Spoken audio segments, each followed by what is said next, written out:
नमस्कार, आप देख रहे हैं हमारा खास कार्यक्रम मंथन। मैं हूं आपके साथ शैलेंद्र चौहान। क्या देश में जाति एक सच नहीं है? क्या देश में जाति के नाम पर भेदभाव नहीं होता? इन दोनों सवालों का जवाब हाँ में ही है। तो ऐसे में कोई भी सामान्य और समझदार नागरिक यही सुझाव देगा कि जाति आधारित जनसंख्या हो ताकि पिछड़ों, वंचितों के लिए खास सरकारी स्कीम बने और उनके उत्थान के लिए काम किया जा सके। लेकिन असल सवाल यह है कि केवल क्षेत्रीय दल ही कास्ट सेंसस की बात क्यों करते हैं। मंथन आज इसी पर। दरअसल पहले बिहार और अब यूपी में जनगणना को लेकर इतना शोर क्यों है?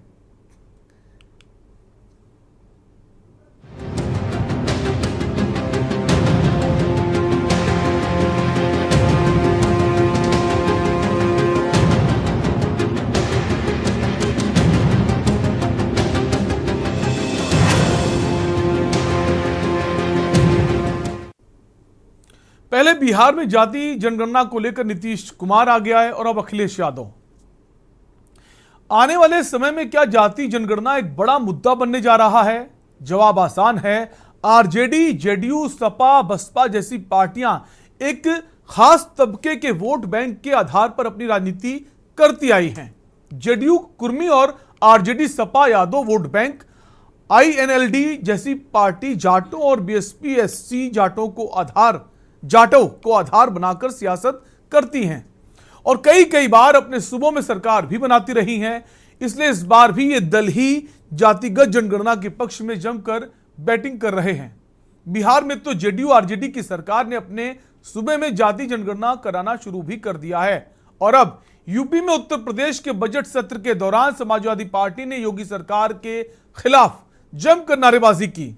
सपा अध्यक्ष और उत्तर प्रदेश के पूर्व सीएम अखिलेश यादव का कहना है कि सबका साथ, सबका विकास तभी संभव है जब उत्तर प्रदेश में जाति आधारित जनगणना कराई जाएगी। साथ ही उन्होंने सीएम योगी आदित्यनाथ को बाहरी करार दे डाला। वहीं योगी ने विपक्ष को नसीहत देते हुए कहा कि विधानसभा की कार्यवाही को बाधित करना ना तो लोकतंत्र के हित में है और ना ही राज्य के। अखिलेश यादव ने राज्य विधानसभा के बजट सत्र के लिए विधानसभा जाते वक्त कहा, जाति आधारित जनगणना की सपा की मांग कोई नई नहीं है। इससे पहले भी सपा और अन्य कई पार्टियों ने इसकी मांग रखी है। सबका साथ, सबका विकास तभी संभव है जब जाति आधारित जनगणना कराई जाएगी। साथ ही अखिलेश यादव ने यह कहा कि सीएम योगी दूसरे प्रदेश से आए हैं, उन्हें उत्तर प्रदेश में जाति आधारित जनगणना से कोई लेना देना नहीं है। चर्चा आज इसी पर करेंगे कि जनगणना आखिर कितनी जरूरी है। जाति जनगणना जिसकी वकालत चाहे वो नीतीश कुमार हो, अखिलेश यादव हो या फिर बाकी जो विपक्षी क्षेत्रीय पार्टियां हैं, कितना जरूरी है। उससे पहले आपको सुना देते हैं अखिलेश यादव का क्या कुछ कहना है। एक माँ बेटी जन करके खत्म हो गई और किसके कारण? प्रशासन, शासन और बुलडोजर के कारण। जो माँ बेटी की जान गई है उसका कारण है सरकार, प्रशासन और बुलडोजर। क्या आज के समय पर बुलडोजर चलाएंगे आप बुलडोजर लेकर के घूम रहे हो और उम्मीद करते हो कि इन्वेस्टमेंट आएगा? आप बताइए, सपने कितने बड़े दिखा रहे हो, कितने बड़े सपने जो अपने गमले नहीं बचा। बस ये वही बीजेपी है जिसकी दो सरकारें हैं और 2022 तक उन्होंने कहा कि आय दोगुनी किसानी हो जाएगी। अगर आज भी हिसाब किताब लगाएं तो किसानों की आय दोगुनी नहीं हो पाई। जिस सरकार ने लगातार किसानों की अनदेखी की हो, किसानों को लूटा हो, बर्बाद कर दिया हो, खेती पर ध्यान न दिया हो, सिंचाई से लेकर के खाद, कीटनाशक दवाइयाँ और खरीद कर लिए एक मंडी नहीं बनाई। ये सरकार वो झूठी सरकार है जिसने कहा कि 1 लाख करोड़ जो मंडी है, किसान है, उसके इंफ्रास्ट्रक्चर के लिए पैसा देंगे। अखिलेश यादव ने जातिगत जनगणना के साथ ही जो बुलडोजर से अभी हाल ही में कानपुर देहात में घटना हुई, काफ़ी शर्मनाक कहा जाए, एक दुखद घटना हुई जहां बुलडोजर की वजह से एक मां बेटी की जान चली गई। उस पर कटाक्ष किया, बेरोजगारी को लेकर कटाक्ष किया। साथ ही जातिगत जनगणना को लेकर ये भी कहा कि अब वो 24 फरवरी से 5 मार्च तक अलग अलग जिलों में जाएंगे, वहां पर जो वहां के लोग हैं उनसे बातचीत करेंगे, उनको जातिगत जनगणना के फायदे बताएंगे। इसके साथ ही जो उत्तर प्रदेश के डिप्टी सीएम हैं केशव प्रसाद मौर्य, उनका एक बार बयान आया था जहां उन्होंने जातिगत जनगणना के पक्ष में बात कही थी, लेकिन अब जो उनका ट्वीट आया वो थोड़ा सा अलग है। ये दोनों भी आपको दिखा देते हैं।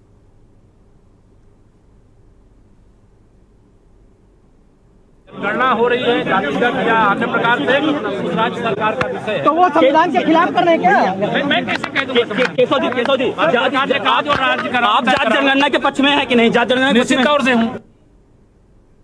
तो पहले उन्होंने कहा कि हम निश्चित तौर पर पक्ष में हैं जातिगत जनगणना के, लेकिन अब जो ट्वीट आया थोड़ा सा अलग है। तो क्या भारतीय जनता पार्टी वाकई क्या जनगणना जातिगत जनगणना है उसके पक्ष में नहीं है, और क्या आने वाले समय में हो भी सकता है कि शायद पक्ष में आ जाए, और कितना जरूरी है जातिगत जनगणना? क्या ये वोट बैंक की राजनीति है? वाकई समाज में इसकी जरूरत है? इसी को समझेंगे। एक खास पैनल भी हमारे साथ जुड़ेगा, उससे आपका परिचय कराएंगे। उससे पहले रुकेंगे छोटे से ब्रेक के लिए। ब्रेक के बाद आपका स्वागत है। आप देख रहे हैं मंथन, और हम मंथन में बात कर रहे हैं जातिगत जनगणना की। पहले बिहार में नीतीश कुमार ने जिस तरह से एक सुर में कहा कि हम जातिगत जनगणना करा कर रहेंगे, उसके बाद मामला सुप्रीम कोर्ट भी गया। इसके पहले जब नीतीश कुमार भारतीय जनता पार्टी के साथ सरकार में थे बिहार में, तब बीजेपी सहमत नजर आ रही थी जनगणना को लेकर। लेकिन जब अब एक महागठबंधन जो बनाया है आरजेडी बीजेपी के, माफ कीजिए, आरजेडी कांग्रेस के साथ जेडीयू ने, तो बीजेपी कशमकश की स्थिति में है। अब वो क्या उसका आने वाले समय में रवैया होगा, देखने वाला होगा। वहीं अब उत्तर प्रदेश की अगर बात करें तो अखिलेश यादव भी जनगणना, जो जातिगत जनगणना है उसको लेकर हुंकार भर चुके हैं। दरअसल संघ और बीजेपी की राष्ट्रवादी और राम मंदिर की राजनीति ने ओबीसी वर्ग में एक बहुत बड़ा तबका पैदा कर दिया, जो अपने आप को हिंदू पहले मानने लगा और ओबीसी बाद में। इसी तबके ने 2019 के लोकसभा चुनाव में क्षेत्रीय दलों को नुकसान पहुंचाया। ऊपर से पीएम मोदी के रूप में एक बड़ा चेहरा खासकर उत्तर भारत के ओबीसी तबके को बीजेपी के लिए वोट करने पर मजबूर कर दिया। अब ऐसे में क्षेत्रीय पार्टियों को लगता है कि 2024 में जब राम मंदिर अयोध्या में बनकर तैयार होगा तो बीजेपी के हिंदुत्व कार्ड केवल जातिगत जनगणना के आंकड़े ही कर पाएंगे। इसी पर आज हम चर्चा करेंगे। कई सारे खास मेहमान में से जुड़ गए हैं। सबसे पहले आपका उनसे परिचय करा देते हैं। हमारे साथ देश के जाने माने वरिष्ठ पत्रकार बिलाल सब्जवारी जी हैं। बिलाल जी, बहुत बहुत स्वागत आपका चर्चा में। साथ ही साथ देश के जाने माने राजनीतिक विश्लेषक आलोक भदौरिया जी हमारे इस चर्चा का हिस्सा बन चुके हैं। सर, बहुत बहुत स्वागत। और मनोज यादव समाजवादी पार्टी के प्रवक्ता हमारे साथ जुड़ गए हैं। सर, आपका भी स्वागत। साथ ही साथ भारतीय जनता पार्टी से हमारे साथ पंकज त्यागी जुड़ गए। पंकज जी, बहुत बहुत स्वागत आपका। शुरुआत पंकज जी आप ही से करेंगे। क्या बीजेपी को असहज करता है जातिगत जनगणना का जब मुद्दा उठता है? पहले भी उठता रहा है, एक बार फिर से ये जोर शोर से उठ रहा है, बिहार से लेकर यूपी तक। पंकज भाई, देखिए, जब कोई काम इन्हें कुछ नहीं होता तो ये शुरू कर देते। विकास के लिए नहीं सोचेंगे, इन किसी और चीज के लिए नहीं सोचेंगे तो किसी भी तरीके से काम को रोका जाए, विषय को बदला जाए, इनका ये काम नियम है। मैं ये पूछना चाहता हूं कि इन्हें क्या जरूरत है इन्हें जाति जनगणना की? ये मुझे जवाब दें जरा। समाजवादी पार्टी के भाई बैठे हुए हैं, इन्हें कोई काम नहीं है, इन्हें सदन नहीं चलने देना। इन लोगों ने एक जो क्षेत्रीय पार्टी बन गई है, जिन्होंने बहुत कुछ खा लिया है देश का भी प्रदेश का भी। मैं कहता हूं कि इन पार्टियों पे तो बैन लग जाना ही चाहिए। अगर इस देश को सुधरना है तो इन पार्टियों पे बैन लग जाना चाहिए। उसका एक कारण ये है कि क्योंकि ये मात्र केवल और केवल जात की राजनीति करते हैं, एक कौम की राजनीति करते हैं, जबकि देश एक कौम की राजनीति से नहीं चलता। पूरे देश, पूरे समाज को एक साथ लेना पड़ता है, और अगर नहीं लेंगे तो देश चल नहीं पाएगा। मैं और इनके बारे में क्या बात कर सकता हूं, अब आप इनसे पूछ ले सकते हैं जब चाहे तो लेकिन मेरा मानना यह है कि देश एक धर्म से चलना चाहिए, एक तरीके से चलना चाहिए, एक कायदा होना चाहिए चलने का, वो है। ठीक है, जवाब ले लेते हैं। मनोज यादव जी हमारे साथ हैं। मनोज यादव जी, जैसा कि पंकज भाई कह रहे हैं, जातिगत जनगणना की कोई जरूरत भारतीय जनता पार्टी को तो नहीं लगती। क्यों समाजवादी पार्टी चाहती है कि जातिगत जनगणना हो? और क्या वाकई में वोट बैंक की राजनीति है कि जो वोट बैंक है थोड़ा बहुत, उसका फायदा समाजवादी पार्टी को मिले?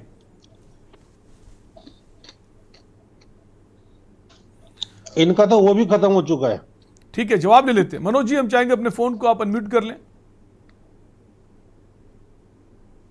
जी, अभी उन्होंने एक बात कही कि एक धर्म से देश चलना चाहिए, एक कायदे से चलना चाहिए। उस कायदे को नहीं बता पाए क्योंकि उसको, उस कायदे को ये मानते नहीं। उस कायदे का नाम है संविधान। और जो संविधान इस देश को 26 जनवरी 1950 को जब इस देश के लिए लागू किया गया तो सारे कायदे स्वतः लागू हो गए और सबको क्या अधिकार है क्या अधिकार नहीं, वो सारी बातें स्पष्ट हो। आज मुझे बड़ा ताज्जुब लगा कि बीजेपी का कोई नेता बैठ के कह रहा है कि इन क्षेत्रीय दलों को बैन कर देना चाहिए। जो विपक्ष का हमेशा आरोप रहा, वो बात बिल्कुल आज स्पष्ट हो गई शैलेंद्र जी कि बीजेपी इस देश में लोकतंत्र को खत्म करना चाहती है। क्योंकि ये लोकतंत्र हमें इजाजत देता है कि छोटे से छोटा, बड़े से बड़ा दल इस देश में अपनी बात को, राजनीति को कर सकता है। लेकिन त्यागी जी की बात सुनकर मोदी जी को नहीं समझ पाऊंगा। आवाज क्लियर नहीं आ रही। मोदी जी और योगी जी चौहान जी, आवाज क्लियर नहीं आ रही। उत्तर प्रदेश में, ये बीच में इंटरप्ट ना किया। सुनिए सुनिए मैंने ये कहा कि आवाज क्लियर नहीं। ठीक है, हम कोशिश करेंगे आवाज और साफ आए। मनोज जी आपको रोकेंगे, एक ब्रेक का वक्त है और ब्रेक के बाद वापस आपके पास पुनः आएंगे। और जो जैसा कहना है पंकज भाई का कि उसकी कोई जरूरत नहीं है, लेकिन समाजवादी पार्टी क्या वाकई में जनहित के लिए ये बात कह रही है, समझेंगे। एक छोटा सा ब्रेक है, फौरन लौटेंगे। ब्रेक के बाद एक बार फिर आपका स्वागत है। आप देख रहे हैं मंथन, और मंथन में हम बात कर रहे हैं जातिगत जनगणना को लेकर। जो बिहार से शुरू हुआ, नीतीश कुमार जिस तरह से लगातार इसके पक्ष में है, समर्थन में है, जनगणना कराने की बात कर रहे हैं, चूंकि वो वहां पर सत्ता में है बिहार में। लेकिन अगर उत्तर प्रदेश की बात करें तो अखिलेश यादव ने एक बड़ा मुद्दा छेड़ दिया। इसके पहले भी वो जातिगत जनगणना की वकालत करते रहे, लेकिन बजट सत्र के पहले दिन जिस तरह से उनका रवैया नजर आया, तो ये कह सकते हैं कि जातिगत जनगणना एक बड़ा मुद्दा बनने वाला है। क्या भारतीय जनता पार्टी से असहज हो सकती है? ब्रेक से पहले हमने देखा जो बीजेपी के पंकज भाई हैं, उनका कहना है इसकी कोई जरूरत नहीं, लेकिन मनोज भाई कह रहे हैं इसकी जरूरत है। वापस मनोज भाई का रुख कर लेते हैं। मनोज भाई, ब्रेक से पहले आपकी बात पूरी नहीं हो पाई थी, हम चाहेंगे पहले आप उसे पूरा कर लें। देखिए शैलेंद्र जी, बीच में कुछ लोग डिस्टर्ब कर रहे हैं, उनकी आवाज आ रही, मैं कोशिश करूंगा कि उनको म्यूट करा दीजिए। मैं स्पष्ट रूप से कहना चाहता हूं कि जो बीजेपी की मानसिकता है वो संविधान और लोकतंत्र के विरोध में है। उन्होंने छोटे प्रदेश के राजनीतिक दलों को खत्म कर दिया। जो खुद सरकार आज पूरे प्रदेश में, पूरे देश में छोटे छोटे राजनीतिक दलों को लेके इस तरह की राजनीति कर रही हो, उनके साथ अपने कर्मों से हुए खत्म, हमारे से नहीं। बीच में बैठ के सुन लीजिए पंकज भाई, सुन लीजिए, आपको मौका दिया, बाकियों को मौका दीजिए, वापस आएंगे फिर अपनी बात आप कहिएगा। शैलेंद्र जी पहली बात, ये टीवी डिबेट है, यहाँ रेस्टोरेंट में नहीं बैठा है कोई, फचर बकरी की तरह मुंह चला के डिबेट नहीं की जाती है। माइंड और लैंग्वेज समझ गए, बातें ना करिए, अपनी तमीज से रहे। तेरे जैसे बहुत नेता देखे। पंकज भाई प्लीज, हम चाहेंगे इंटरप्ट मत करें, उनको अपनी बात कहने दीजिए। उत्तर प्रदेश की मुख्य विपक्षी पार्टी के तौर पर समाजवादी पार्टी है, उसको भी कहने का हक है। पंकज भाई सुनिए, ऐसे नहीं चलेगा। अगर आपने अपनी बात की, उनको भी बोलने का हक है ना, आप उनको कैसे रोकेंगे? सुन लीजिए, वापस आपके पास आएंगे फिर अपनी बात आप कहिएगा। क्या बोला दोबारा बोलना। वो कुछ नहीं बोले, बिल्कुल कृपया आप दोनों से निवेदन है कि मर्यादा में रहें, एक दूसरे को ऐसे शब्दों का चयन मत करें एक दूसरे के लिए। दोनों ही सम्मानित लोग हैं। हम चाहेंगे मनोज भाई अपनी बात पूरी करें। देखिए शैलेंद्र जी, टीवी पे गुंडागर्दी ना दिखाई जाए, बेहतर है। ठीक है अच्छा, आप अपनी बात कीजिए, आप अपना पक्ष रखिए, पार्टी का पक्ष रखिए। ना करें ना, मैं सारा ज्ञान 2 मिनट। मनोज भाई आप अपनी पार्टी की बात रखिए, वो चुप है। देखिए जाति गणना इसलिए ठीक है, वो ऐसा कुछ नहीं कहेंगे, आप शांत रहिए। ठीक है पंकज भाई, शांत रहिए। ठीक है, वो कुछ नहीं कहेंगे, शांत रहिए जी। देखिए धमकी वाली बात, अरे ऐसा कुछ नहीं मनोज भाई, अपनी बात आप रखिए। हाँ ठीक है, मैं अपनी बात कर रहा हूँ। देखिए जाति गणना क्यों जरूरी है? दरअसल में हमारे समाज में पूरी तरीके से इस बात का आरोप प्रत्यारोप लगाया जाता है, जब बीजेपी की सरकार होती है तो समाजवादी पार्टी के लोग, बसपा के लोग, कांग्रेस के लोग आरोप लगाते हैं कि सारा कुछ जो हिस्सेदारी है वो एक वर्ग के लोगों ने ले ली। जब समाजवादी पार्टी की सरकार आती है तो बीजेपी के द्वारा, कांग्रेस के द्वारा, बसपा के द्वारा ये आरोप लगाया जाता है कि साहब ये सिर्फ एक लोग, एक जाति के लोग हैं, इन लोगों ने सारा हक सरकारी और हर जगह पे इन लोगों ने ले रखा है। ये लड़ाई बहुत बड़ी हो चुकी है, हर कोई एक दूसरे को आरोपित करता है। तो इसका सबसे बेहतर ये शैलेंद्र जी उपाय है कि आप साहब, जिसकी जितनी संख्या है क्या उसको उतनी हकदारी मिल रही है अथवा नहीं। हमारा प्रतिशत मान लीजिए है 10 और हमको हिस्सेदारी मिल रही है पूरे आर्थिक ढांचे में 3%, 2%, तो मेरा 8% लोग जो हैं वो तो वंचित हैं। क्यों वंचित है? क्योंकि हमारा संविधान सबको इक्वलिटी की बात करता है, समानता की बात करता है, शैक्षिक आधार पे, आर्थिक आधार पे, सामाजिक आधार पे, हर जगह पे वो इक्वलिटी की बात तो हमारे कुल मिलाकर मनोज भाई ये माने कि लड़ाई जो है रुकने वाली नहीं है। वापस आपके पास आएंगे, हमारे साथ बहुत दो खास मेहमान बने हुए हैं। बिलाल सजवारी जी का रुख कर लेते हैं। बिलाल भाई, जैसे आपने सुना, बीजेपी को सुना, समाजवादी पार्टी के जो प्रवक्ता मनोज जी को सुना, आपको क्या लगता है कि वाकई इसकी जरूरत है या फिर सिर्फ ये राजनीति है? देखिए,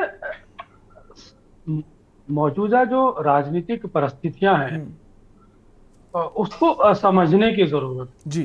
दरअसल ये जाति जनगणना और फिर इससे जुड़ा आरक्षण का मसला और फिर वंचित समाज के अधिकारों की मांग, इसको हमें एक परिप्रेक्ष्य में देखने की जरूरत है। भारत के अंदर जो सबसे पहले ये गणना हुई 1941 में हुई जी। और उसके बाद मंडल कमीशन ने जब पिछड़े वर्गों को आरक्षण में हिस्सेदारी की बात की तो उसको भी एक समय में चैलेंज किया गया था, लेकिन फाइनली वो बहुत ही टेक्निकल सर्वे हुआ था जो सुप्रीम कोर्ट के ने भी उसको एक्सेप्ट किया था और फिर जो 27% पिछड़ों को आरक्षण एक व्यवस्था में दिया गया। उसके बाद 2011 के अंदर इस तरह की मांग उठी कि जातीय जनगणना कराई जाए, लेकिन उत्तर प्रदेश के अंदर सोशो इकोनॉमिक ग्राउंड पर तो ये गणना हुई, लेकिन उसके डाटा या उसके जो सार्वजनिक नहीं किए गए, रिलेटेड सार्वजनिक नहीं किए गए। लेकिन अगर आप रिसेंट पास्ट में देखें, जिस तरह से ये मैटर बिहार की राजनीति के गलियारे से होता हुआ उत्तर प्रदेश के भूमि में आया है और एक राजनीतिक मुद्दा बना है, तो वहां पर इसको समझने की जरूरत है कि आने वाले समय में लोकसभा चुनाव और साथ ही साथ 8 राज्य के चुनाव इस साल सामने खड़े हैं। बिहार के अंदर जो भारतीय जनता पार्टी का स्टैंड रहा है वो जातीय जनगणना के पक्ष में रहा है, और हालांकि अगर आधिकारिक रूप से आप देखें तो भारतीय जनता पार्टी इसे डिनाई नहीं करती है जातीय जनगणना को, लेकिन आधिकारिक रूप से स्वीकार भी नहीं करती है टेक्निकल पॉइंट ऑफ व्यू से, और वो ये डिमांड करती है कि आप इसकी जरूरत बताइए। तो जहां तक अब इसकी जरूरत का सवाल है, तो अब इसके जरूरत के पक्ष पे अगर हम पहलू को जिक्र करें तो जातीय जनगणना क्यों जरूरी है, तो पिछड़े वर्ग का ये मानना है कि जब से देश आजाद हुआ है निरंतर उनकी जो जनसंख्या उसमें वृद्धि हो रही है और उस वृद्धि के अनुपात में उनका आरक्षण भी बढ़ना चाहिए, ताकि क्योंकि सरकारें जो आरक्षण देती हैं या जो नीतिगत प्लान बनाती हैं समानता के आधार पर जो पिछड़े वर्ग के अपलिफ्टमेंट के लिए, उसके लिए भी डाटा की एक जरूरत होती है। तो अगर आप जब तक डाटा आपके पास नहीं होगा तो आप उस आधार पर पॉलिसी कैसे बनाएंगे। हाल ही में जो इलाहाबाद हाई कोर्ट का जो डिसीजन आया था, उन्होंने कहा था कि आप जब तक आपके पास डाटा नहीं होगा म्युनिसिपल कॉर्पोरेशन के अंदर आप चुनाव एग्जीक्यूट नहीं कर सकते, यानी कि चुनाव नहीं करा सकते पंचायत व्यवस्था के अंदर। तो सरकार ने कहा था कि हम पहले ये इस मांग को पूरी करेंगे और यकीनन हम कराएंगे। तो पेज आकर एक पॉलिटिकल फॉर्म में आके फंस गया है, क्योंकि देश के अंदर एक तरफ तो धर्म की राजनीति हो रही है और तो उस धर्म की राजनीति का जो प्रभाव है वो कहीं ना कहीं समय समय पर हमें एक सांप्रदायिक होता हुआ भी नजर आता है, और जो धर्म की राजनीति करते हैं वो जातीय व्यवस्था को एक कुटुंब के रूप में मान के चलते हैं। वो कहते हैं सभी लोग हिंदू हैं तो वो एक साथ लेके चलने की बात करते हैं, राष्ट्र निर्माण के पक्ष में सोचते हैं, तो दोनों तरफ जो विचारधाराएं हैं उनका एक टकराव हमें इस मुद्दे पर देखने को मिल रहा है। यकीनन उत्तर प्रदेश के अंदर ये एक पॉलिटिकल इशू बन चुका है। पिछड़े वर्गों के माध्यम से, खासतौर से ओबीसी वर्ग है जो अपर कास्ट और शेड्यूल कास्ट, शेड्यूल ट्राइब्स के बीच का वर्ग कहलाता है, इसका अनुपात जनसंख्या के आधार पर अगर आप जाति जनगणना के माध्यम से तय होता है तो यकीनन इसका प्रभाव आरक्षण का जो इंदिरा साहनी बनाम भारत सरकार का जो कैप है उसको भी प्रभावित कर सकता है 50%। तो अगर देश के अंदर आरक्षण का जो कैप है उस पर जब दबाव आता है तो देश के अंदर जो राष्ट्रीय राजनीति करने वाले लोग हैं वो दरअसल इस जातीय व्यवस्था को एक हिंदू फॉर्म में कुटुंब के रूप में देखते हैं और उनका जो वर्चस्व है राजनीति पर वो कमजोर पड़ता है। तो ये टकराव है जिसको देखने की जरूरत। बिल्कुल, अभी टकराव कैसे खत्म होता है देखने की बात होगी। आलोक भदौरिया जी के पास आएंगे। सर, आपने सुना बीजेपी के प्रवक्ता को, समाजवादी पार्टी को, और बिलाल सजवारी जी को भी आपने सुना, और आपको क्या लगता है कि जो जाति जनगणना है क्या वाकई जरूरी है? और अगर हम 2014 और 2019 की बात करें तो जैसे भारतीय जनता पार्टी को जो फायदा मिला है, क्या क्षेत्रीय दलों को संकट लग रहा है कि अगर अब ऐसा कुछ ना हुआ तो फिर से ओबीसी वोट बैंक जो है सीधे बीजेपी को फायदा पहुंचाएगा? ये बड़ा कारण है सर।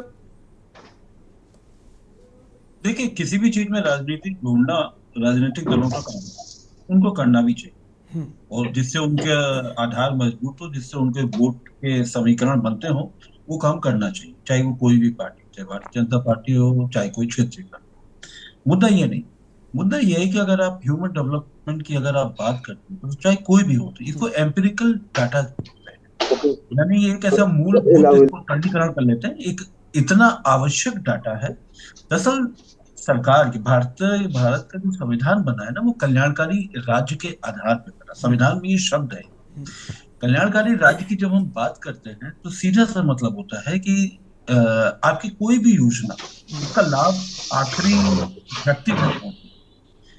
तो ये चीज बहुत महत्वपूर्ण है, लेकिन आखिरी व्यक्ति के आप उसको पहचान कैसे करें, इसके लिए जरूरी है कि एक आपका जो सोशल एक डेमोग्राफी होती है उसके आधार पर एक आपका ये तय किया जाता है। तो सोशल डेमोग्राफी को आप कैसे डिसाइड करेंगे, तो आपको ये कास्ट सेंसस करनी ही चाहिए।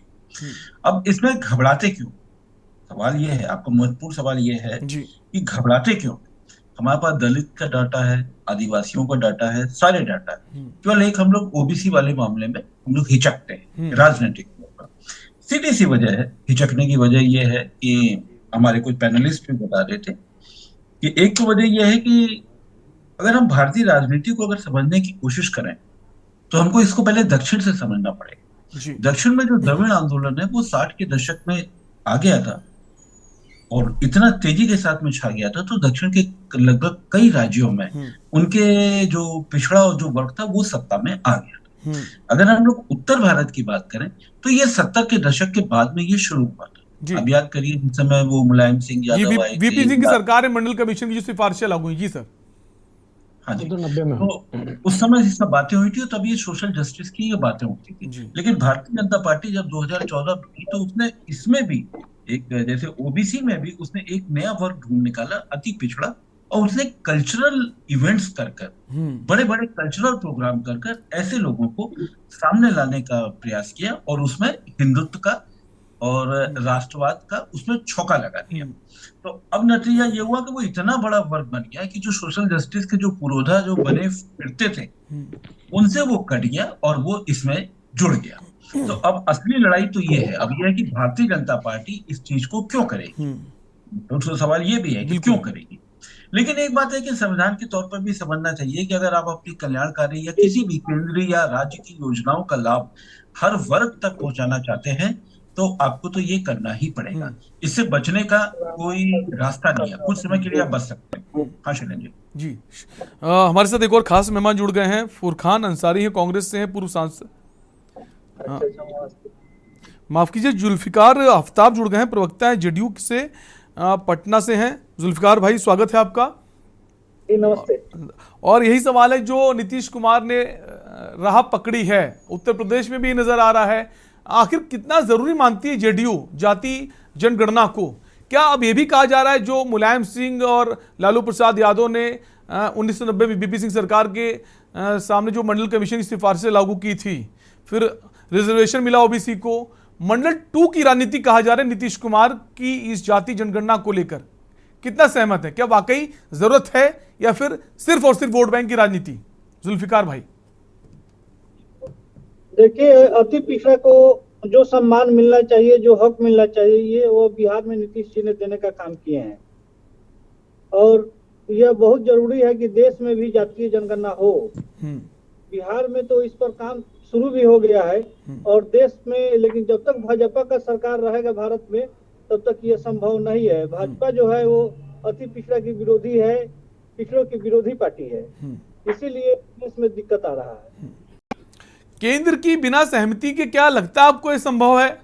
जब आपकी सरकार बिहार में बीजेपी के साथ थी तो बीजेपी का जो सुर था, बीजेपी सहमत थी, लेकिन अब जब आप महागठबंधन के साथ हैं तो बीजेपी राजी भी नहीं है और खुलकर इसका विरोध भी नहीं कर रही है। ये भाजपा जो है कभी विरोध नहीं कर पाएगा डर से, कारण कि उसको डर है कि नीतीश जी का जो वोट बैंक है वो काफी तेजी से बढ़ रहा है बिहार में और देश के सबसे लोकप्रिय नेता होते जा रहे हैं। और डर है कि अगर देश में अति पिछड़ा का जमात अगर नीतीश जी के साथ जुड़ता है तो प्रधानमंत्री बनने से इनको कोई नहीं रोक सकता, इसीलिए भाजपा डर से खुलकर विरोध नहीं कर। ठीक है, मनोज भाई आपके पास आएंगे, उससे पहले पंकज भाई के पास आएंगे, चूंकि सिलसिलेवार तरीके से हम इस कार्यक्रम को आगे बढ़ा रहे हैं। पंकज भाई, जैसा कि अभी जुल्फिकार भाई ने भी कहा, भारतीय जनता पार्टी को काफी डर है, इसलिए वो नहीं चाहती ऐसा हो। क्या वाकई बीजेपी को डर लगता है कि अगर जाति की जनगणना होती है उसको नुकसान पहुंच सकता है? क्योंकि ओबीसी का जो कोटा है, जैसा बताते हैं, एक बड़ी आबादी ओबीसी में है, इस बात का डर है?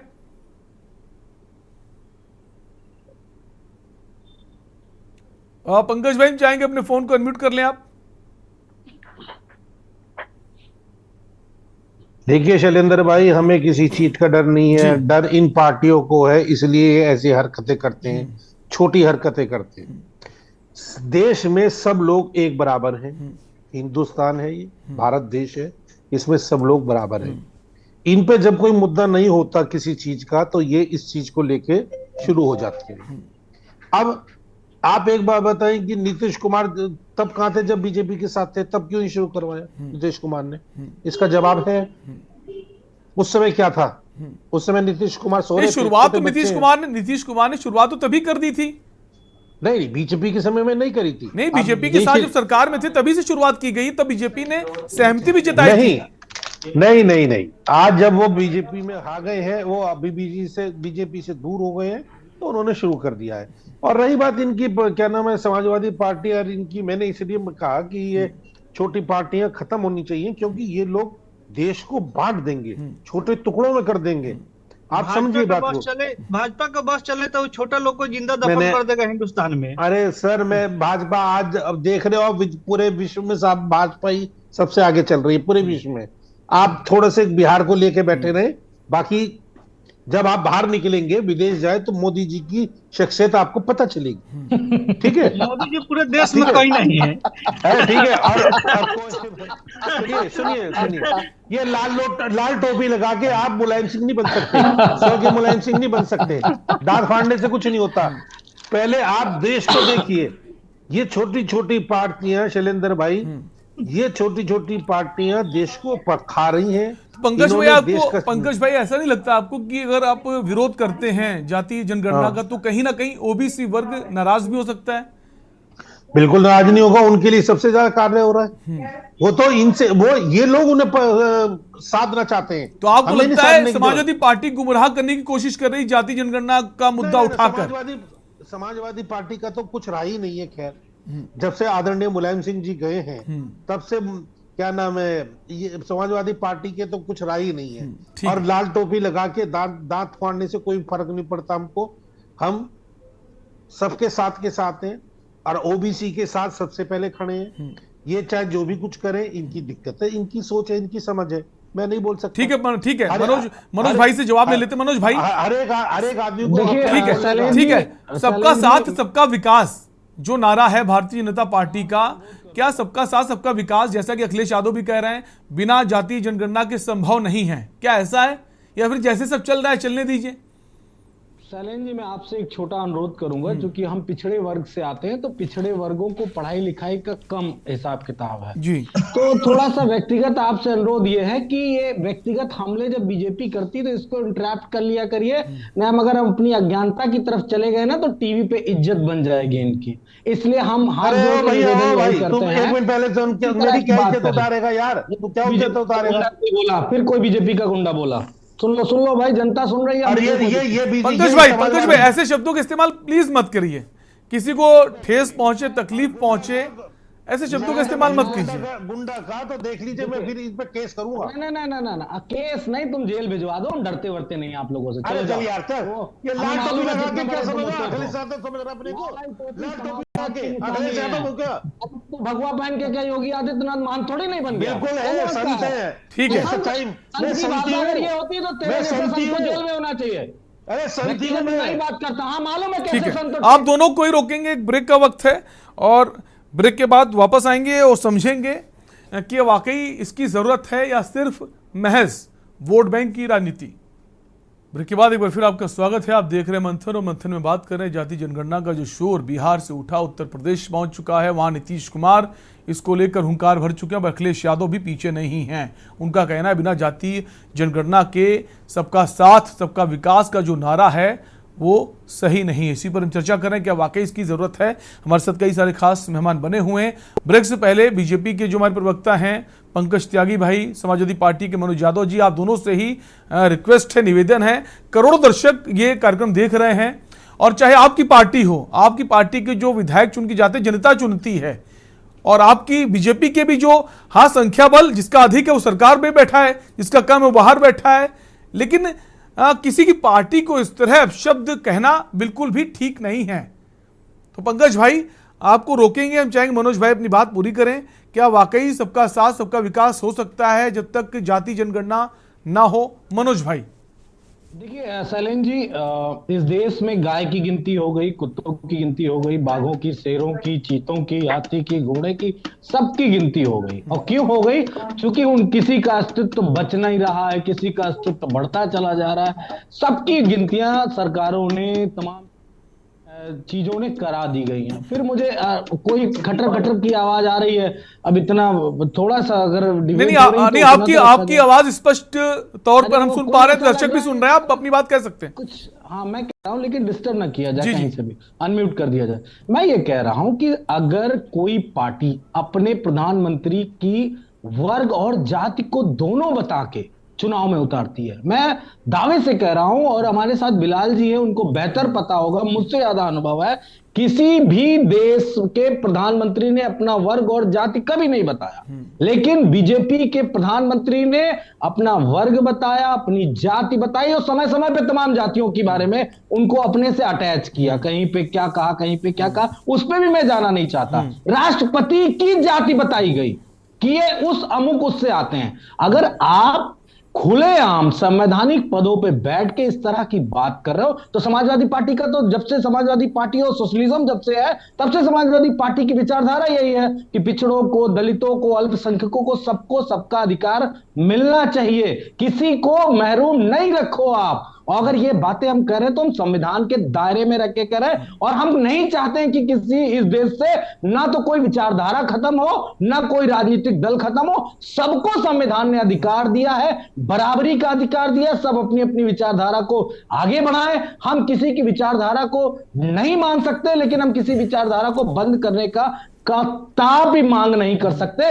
क्योंकि जिस संगठन, बीजेपी जिस संगठन से पैदा होती है, उस संगठन में एक ही जाति के, एक गोत्र के लोग अध्यक्ष बने बैठे हैं। ठीक है सर, समय कम है, लास्ट कमेंट जो है बिलाल भाई से ले लेते हैं। बिलाल जी, जैसा कि कहा जाता है कि भारतीय जनता पार्टी जो सरकार में है केंद्र में, वो नहीं चाहती कि सवर्ण हैं, जो अगड़े हैं, वो नाराज हों।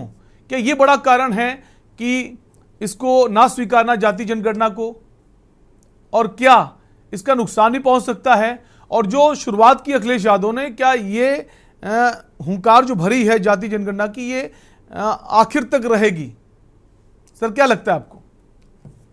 देखिए, जब आप जातीय व्यवस्था की बात करते हैं तो हिंदू समाज के अंदर एक जातीय व्यवस्था एक सच्चाई है। बिल्कुल। और जब उस समाज का जो अपर क्लास है, अपर कास्ट है, जब वो एक सनातनी व्यवस्था की बात करता है, यानी कि एक सुपीरियोरिटी की बात करता है, तो वर्ण व्यवस्था के जो इंटरनल कॉन्ट्रडिक्शंस है वो स्वतः ही उभर के ऊपर आते हैं। जब समानता की बात करता है संविधान, समरसता की बात करता है, तो यकीनन इस समाज को इनके अधिकारों से वंचित नहीं किया जा सकता।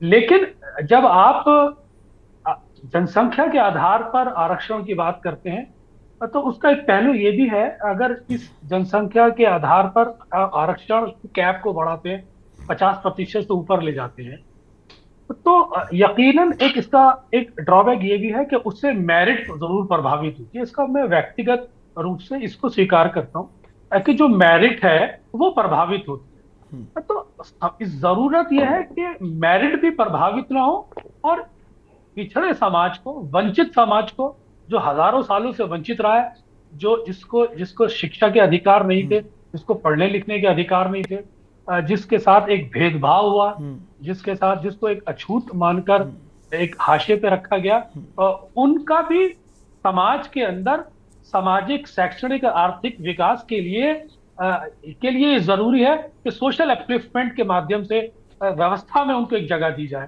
तो डिपेंड ये करता है कि आप इसमें एक संतुलन कैसे बनाएं। बिल्कुल। और इसके अंदर एक ऐसी अप्रोच, समग्र अप्रोच अपनाई जाए, बिल्कुल, जिसके माध्यम से ये एक राजनीतिक टकराव ना होकर एक व्यवहारिक प्लेटफॉर्म पर हम इसे उतार सकें। बिल्कुल सर। लेकिन ये बात फैक्ट है कि जब आप जाति जनगणना कराते हैं तो हिंदू समाज बहुसंख्यक समाज वर्सेस अल्पसंख्यक समाज में बढ़ जाता है। बिल्कुल सर। सरकार की जो अप्रोच है वो क्लियर होनी चाहिए ताकि संदेश जाए कि सरकार सबका साथ, सबका विकास वाकई में चाहती है। सर बहुत बहुत शुक्रिया, आप हमारे से जुड़े। पंकज भाई आपका भी बहुत बहुत शुक्रिया, मनोज भाई आपका भी शुक्रिया, आलोक जी आपका भी शुक्रिया, जुल्फिकार भाई आपका भी बहुत बहुत शुक्रिया। तो मंथन में हम बात करें जाति जनगणना को लेकर, चाहे बिहार की बात हो, उत्तर प्रदेश की बात हो, सभी जगह इसका शोर सुनने को मिल रहा है। आगे देखने वाली बात होगी इसका क्या असर सियासी गलियारों में पहुंचता है। अब वक्त हो चला हमारे खास सेगमेंट चलते चलते का, और चलते चलते में आपको एक ऐसे वीडियो के साथ छोड़ जाते हैं जो एक शर्मनाक है। हमारा देश अतिथि देवो भवो के लिए जाना जाता है। ये एक वीडियो वायरल हो रहा है इस वक्त, और ये वीडियो है ऑस्ट्रेलिया और इंडिया के बीच जो दूसरा टेस्ट क्रिकेट हुआ, टेस्ट मैच हुआ दिल्ली में। वहाँ पर कुछ ऑस्ट्रेलियाई फैंस थे और अपनी टीम को वो चीयर कर रहे थे, हालांकि उनकी टीम हार गई। लेकिन जो भारतीय दर्शक कुछ हैं वो अजीब हरकतें कर रहे थे और बड़ी ऐसे शब्दों का उपयोग किया है जिसको हम सुना भी नहीं सकते हैं। इसी वीडियो के साथ आपको छोड़ जाते हैं और एक निवेदन करते हैं अपने देशवासियों से, ऐसे युवाओं से, कृपया अगर कोई भारतीय अपनी टीम को चीयर कर रहा है और वो दूसरे देश से आया अपने देश उस मैच को देखने, तो उनके साथ ऐसा बर्ताव ना किया जाए। नमस्कार।